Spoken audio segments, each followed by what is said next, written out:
what is this really about? Ultimately, if you're going to have lasting change in anything, you're really talking about just raising your standards. I mean, I always tell people, if you want to know how to change your life, I give it to you in 3 words, boring as it sounds: raise your standards. And what does that mean? Corny as it sounds. Raise your standards. Oh, thank you for the breakthrough thought, Tony. I'm glad I wasted my time watching this little email with you. But think about it. Lasting change is different than a goal. You don't always get your goals, but you always get your standards.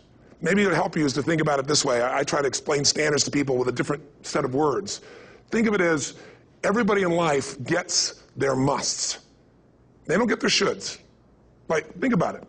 Most people have a list of shoulds, don't they? Don't you have a list of the shoulds, things you should do, you should follow through on? I should lose some weight, I should work out more, I should make more calls, I should respond more rapidly to my email, whatever, you know? I should get into the office earlier, I should be, more confident. Whatever your should list is, people love to have their should list be met, but it's kind of like New Year's resolutions.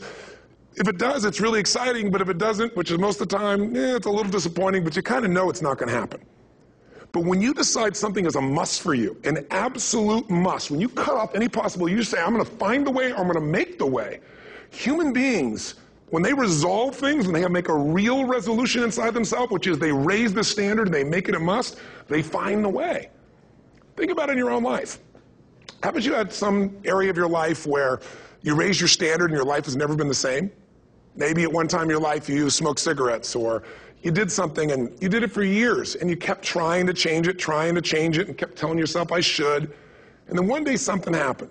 Something just clicked you over. Something took you over that kind of tipping point. And inside yourself you said, no more. And it was a very, very different experience, wasn't it? Something inside of you shifted. And what was a should became a must, and you've never gone back. Is there an area like that in your life you can think of? Again, did you ever smoke cigarettes? Did you ever eat a certain way, drink a certain form of alcohol, and then finally say no more, and you just don't go back? And notice this, it doesn't really take any willpower anymore. Because somewhere when we make this click, when we make something a must, we attach ourselves to it. It becomes part of our identity. And one thing I've learned in the last, 33 years of working with people from now over 100 countries, 4 million people, is human beings absolutely follow through on who they believe they are. If you said to me, well, I'm really going to work hard to stop smoking, but, I've been a smoker my whole life, and I am a smoker. I know your days are numbered. You're going to be back smoking cigarettes again, because we all act consistent with who we believe we are. I tell people the strongest force in the whole human personality is this need to stay consistent with how we define ourselves. If you define yourself as somebody who is really conservative, you're not going to be crazy and act nuts unless you're really drunk or something, and then you can say it's the alcohol, when it's really just you finally getting permission to be yourself. The alcohol is your excuse. If you're a really crazy person, you act crazy, outrageous, playful. You don't act conservative because that's not who you are. Very often people say, well, I can't do that. I'm not that kind of person. And I always say to people, really, when did you define yourself? I mean, really, how many years ago did you come up with what you could and couldn't do in your life? How many years ago? Most people, if they really look at how they're living their life today, it's based on a set of standards, a set of beliefs that they made choices about 10, 20, 30 or more years ago. I mean, very often we made decisions in our youth or very young about what to believe, about what we were capable of, about who we are as a person, and that becomes the glass ceiling, if you will, that controls us. There's a corny metaphor, but it's true. I remember one time I was with my family at the circus, and there was a person there, and they had this big, giant elephant. And you look at this elephant, and they take this little rope, put it around the elephant's neck, and they drive this stake into the ground. And I mean, you look at this, and you know that elephant could rip down the entire tent with almost no effort. And yet, the elephant doesn't struggle, doesn't try. Why? Because the elephant's conditioned. And they take that elephant and condition the elephant when it's a baby elephant. That's how they train him. When it's a little baby elephant and it doesn't have the power yet, they put a big rope around it and they drive this huge stake in the ground, and the elephant fights and fights and fights. And one day, finally, that elephant decides, I'm not capable of pulling this out. And once that becomes the definition of an identity of anyone, an elephant in this case, they don't even try anymore. It's just who I am, that's how it is, that's just the way it is in my life. I'd like to ask you to take a look at any place you've got a limitation and ask yourself, when did I decide to accept that limitation? And you may not even see it as a limitation. You might see it as just that's who I am. But so often in our lives, we've adapted to be a certain way so that we don't fail or so that people will like us or respect us, but it's not necessarily who we are. Joy comes when you're spontaneous. It's really hard to be truly happy when you're not being yourself. And most of us have no clue who we are. And so a big part of my work, if you've ever been to an event, you know, is to get people to do things spontaneously without thinking, because that's when the real you shows up. That's when the energy comes alive. And when you do that, when you start to connect to your true nature, suddenly there's energy available for you to set a higher standard for what you want in your life. That's what this is really all about. And when I talk about standards, when I talk about, shoulds versus musts, think about your own life.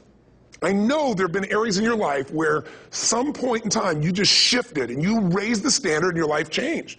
Because whatever people have their identity attached to, they live.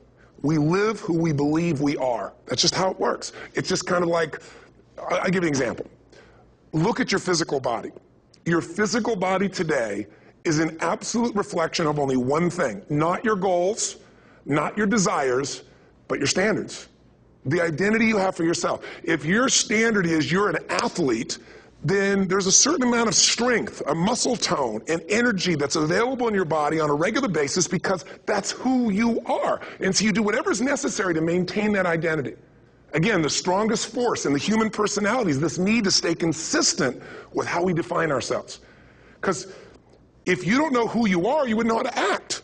Once you lock in on that identity, your brain finds a way to keep you there.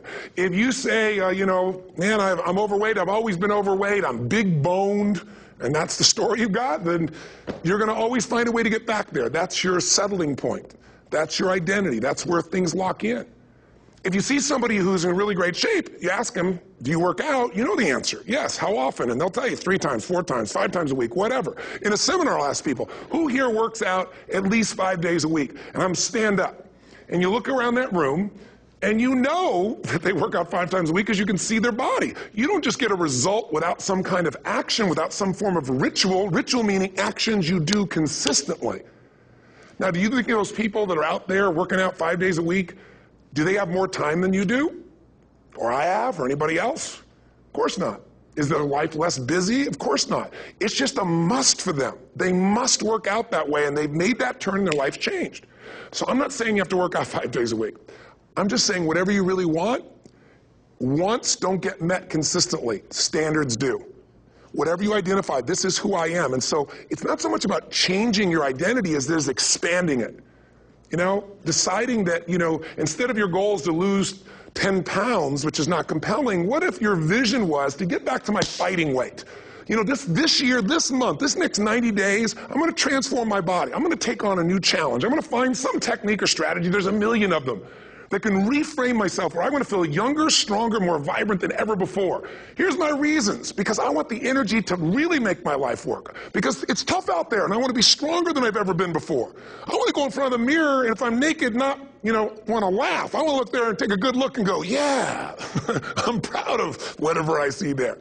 Whatever it takes, something's going to make you laugh, smile, something that's going to tease yourself, but something that's going to move you to another level. If you identify yourself in a new way and you own that every day, and that becomes the standard of how you live, you'll find the way to make that standard real. Money's the same way. Think about it. It doesn't matter what's happening, quote unquote, in the marketplace. People that make money find a way to make money no matter what, don't they? I mean, most people's standard is to pay their bills. So that's what most people find a way to do, even when economic times get tough. Most people, if that's their absolute standard, they find a way. Some people's standard is pay their bills most of the time. And so most of the time they do. Some people's standard is not just to pay their bills, but to take care of their family and maybe even some of their friends. And they find a way. In fact, some people may be in a family where they don't have enough money. They barely have money to pay their bills. They work their guts out. And then somebody, their mother, their father, somebody else, their sister gets ill, and there's not enough money to take care of it. Nobody else has money in the family. They don't either, but they find a way to get that money to take care of their mother or father, don't they? And pay their bills. They never could do it before. Why? The situation made them raise their own standard. And not everybody does that. Somebody else in the family might have money and still not take care of their mother. It all comes down to the inner game, my friends. Changing your life is a change in the inner game. The outside world you can't control, but you have absolute control over this one if you learn the dynamics of what shapes you. And identity is one of those simple, clear, fundamental basics that if you start to shift it, everything else will shift in your life as